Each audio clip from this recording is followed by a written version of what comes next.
आपने बड़ी अच्छी पॉजिटिव बातें की, लेकिन दूसरी जानिब हम देख रहे हैं कि जो महंगाई का चैलेंज है, इन्फ्लेशन का चैलेंज है, वो अपनी जगह बरकरार है। तो real challenges are still there for the government अगर पीडीएम को डिफीट करके या पीडीएम बैकफुट पे गई है, गवर्नमेंट कहे कि हम रिलैक्स हो गए, अवाम की तरफ से आप रिलैक्स नहीं है, अवाम परेशान है, बिजली, petrol, diesel, these are the challenges. अभी हमें एक ब्रेक लेनी है, ब्रेक के बाद हाजिर होंगे, आप देखते रहिए।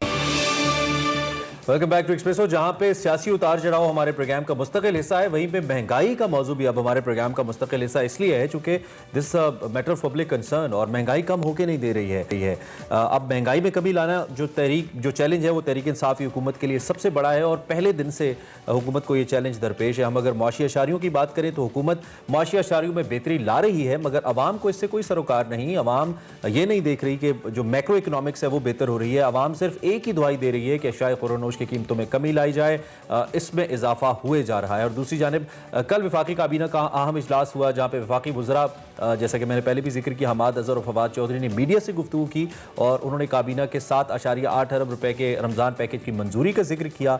रमज़ान में यूटिलिटी स्टोर्स पर 19 अशिया ऐसी हैं जिनके बारे में कहा गया है कि उन पर अब सब्सिडी दी जाएगी, और मईशत के हवाले से भी उन्होंने कहा जी बेहतर हो रही है, डॉलर तकरीबन 156 तक पहुँच गया है। और इसके साथ साथ उन्होंने ये भी कहा कि वज़ीर आज़म की पूरी कोशिश है कि महंगाई का बोझ लोगों पर कम से कम पड़े। दूसरी जानिब ज़राए के मुताबिक आलमी माहौलियाती अदारे IMF से पाकिस्तान के लिए 6 अरब डॉलर्स के प्रोग्राम की अगली किस्त के हसूल के लिए इस्लामाबाद की कोशिशें जारी हैं, और पाकिस्तान ने IMF के बेशतर अहदाफ रवा माह मुकम्मल करने की तैयारी कर ली है, जिसके बाद इम्कान ये है कि रवा माह के आखिर तक इस प्रोग्राम के तहत 50 करोड़ डॉलर की अगली किस्त जारी होने का इम्कान है, जिसके बाद पाकिस्तान को प्रोग्राम के तहत मिलने वाले 2 अरब डॉलर जो है वो प्रोग्राम मुकम्मल हो जाएगा। और IMF से मिलने वाली जो अगली किस्त है उससे महंगाई में कितना इजाफा होगा, इस पे सारी सिचुएशन पे बात करेंगे। हमारे साथ खुरम शहजाद है, हमारे मईशियात। बहुत शुक्रिया खुरम कि आपने अर्ली इन द मॉर्निंग हमें ज्वाइन किया। आपको वेलकम करेंगे एक्सप्रेसो में।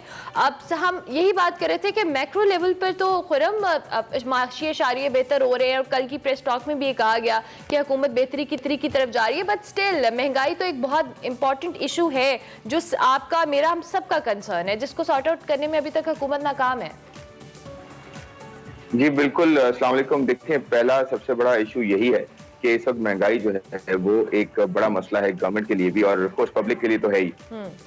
तो अभी तक जो है वो उसमें सबसे बड़ा जो इशू है वो फूड इन्फ्लेशन का है, और फूड इन्फ्लेशन जो है ऑफ कोर्स आपको पता है डायरेक्टली इम्पैक्ट करती है एक गरीब आदमी को, एक मिडिल क्लास को भी अब करने लग गई है, और ऑफ कोर्स आहिस्ता आहिस्ता पूरी जो है वो पॉपुलेशन पर उसका इम्पैक्ट आता है। और उसके साथ साथ इशू ये होता है कि जॉब क्रिएशन भी इतना जो है वो तेज नहीं हो रही, या पेंडेमिक के बाद एक मोमेंटम तो बना है, बट इसमें थोड़ा वक्त लगेगा जो जॉब लॉस हुए थे उनको वापस आने में।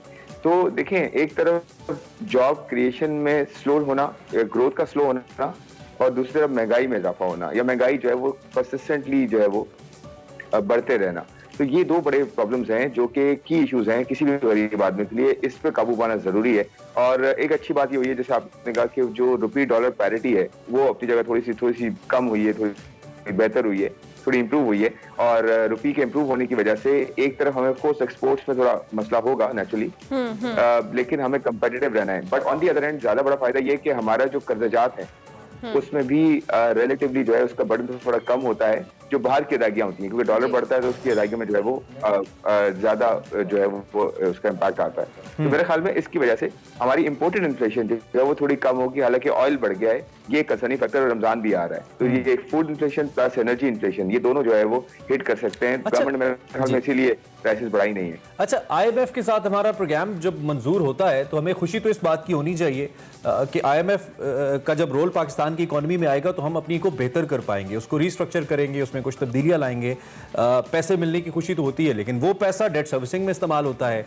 एक जानिब हम ये कह रहे हैं कि हमारी रेमिटेंसेज रिकॉर्ड सतह पे पहुंच रही हैं, 2 अरब डॉलर तक को पहुंच रही हैं बिल्कुल। एक जानिब हम कह रहे हैं कि हमारी एक्सपोर्ट्स के अंदर बेहतरी आई है। दूसरी जानिब हम ये भी कह रहे हैं कि हमारा जो trade overall current account deficit है उसको हमने सरप्लस कर दिया। इतनी सारी चेंजेस के बावजूद ये पैसा अवाम पे क्यों नहीं लग पा रहा है? इस वक्त डेवलपमेंट के प्रोजेक्ट्स क्यों नहीं सामने आ रहे हैं जिसको लेकर हुकूमत अपनी परफॉर्मेंस को शो कर सकती है और इकोनॉमिक एक्टिविटी जनरेट कर सकती है जिससे जॉब्स पैदा हो?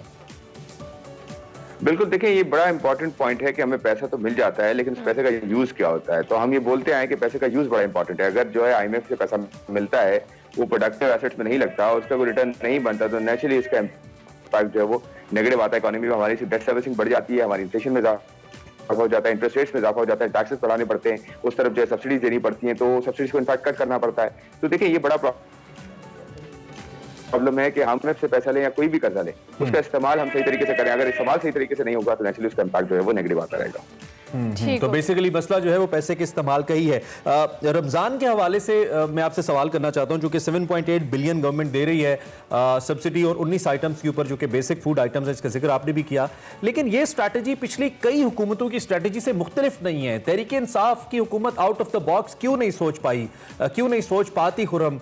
क्योंकि रमज़ान ही एक वाहिद इंपॉर्टेंट इवेंट होता है हमारे पूरे साल के साइकिल के अंदर, इसमें गरीब को इमदाद करने की जरूरत होती है, उस पर भी वही टिपिकल सब्सिडी वाली अप्रोच। आपको नहीं लगता कि थोड़ी एडमिनिस्ट्रेटिव अपनी जो एफर्ट्स हैं वो बेहतर करनी चाहिए थी ताकि हम चीजों को बेहतर कर लेते?